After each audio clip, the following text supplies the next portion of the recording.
Putusan Mahkamah Konstitusi adalah putusan dari lembaga kekuasaan kehakiman yang bersifat final dan mengikat serta berlaku serta-merta bagi semua pihak atau erga omnes. Oleh karena itu, sebagai satu-satunya institusi peradilan yang memiliki kewenangan untuk menafsirkan konstitusionalitas norma undang-undang terhadap undang-undang dasar, semua pihak harus patuh, menghormati, dan mengikuti apa yang sudah diputuskan dalam putusan Mahkamah Konstitusi. Baik pemerintah, DPR, institusi peradilan yang lain, maupun semua elemen masyarakat yang terdampak atau berkaitan dengan apa yang menjadi putusan Mahkamah Konstitusi. Sebagai putusan yang final dan mengikat atau erga omnes, maka serta-merta putusan MK itu berlaku ya. Dan dalam hal ini misalnya di pilkada, ketika sudah ada putusan MK yang mengubah undang-undang, maka pelaksanaannya tidak perlu menyertakan perubahan undang-undang sebagai tindak lanjut dari putusan MK tersebut.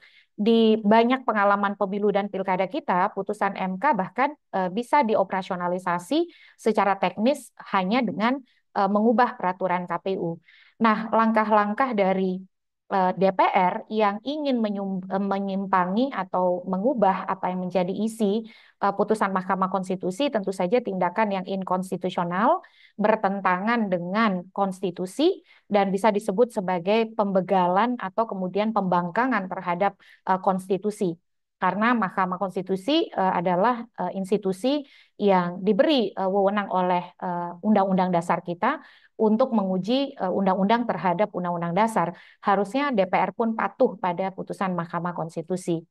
Nah, kalau kemudian DPR menyimpangi atau kemudian mengingkari, tidak melaksanakan, menolak untuk melaksanakan putusan Mahkamah Konstitusi terkait dengan syarat usia ataupun ambang batas perolehan suara untuk pengusungan atau mendaftarkan pasangan calon dari jalur partai politik atau gabungan partai politik, maka itu bisa mengancam konstitusionalitas dan legitimasi pilkada serentak 2024.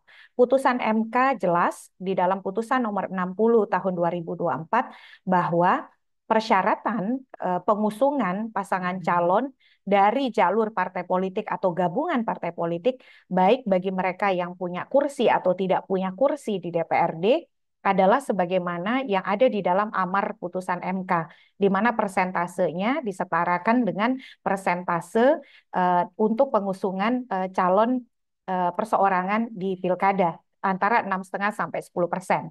Lalu kemudian terkait dengan syarat usia di putusan nomor 70 tahun 2024, pertimbangan hukum Mahkamah Konstitusi juga sangat tegas bahwa syarat usia itu bermuara pada pemenuhan syarat tersebut saat penetapan pasangan calon oleh MK. Jadi kalau sampai DPR kemudian secara sengaja menyimpangi apa yang ada di dalam putusan Mahkamah Konstitusi, ini bisa berdampak pada kekacauan dan amburadulnya proses pilkada 2024. Karena kenapa? Kalau sampai undang-undang itu disahkan, pasti undang-undang itu akan langsung diuji ke Mahkamah Konstitusi dan bisa dipastikan juga akan dibatalkan kembali oleh Mahkamah Konstitusi. Kalau sudah demikian, bagaimana kepastian hukum penyelenggaraan pilkada 2024?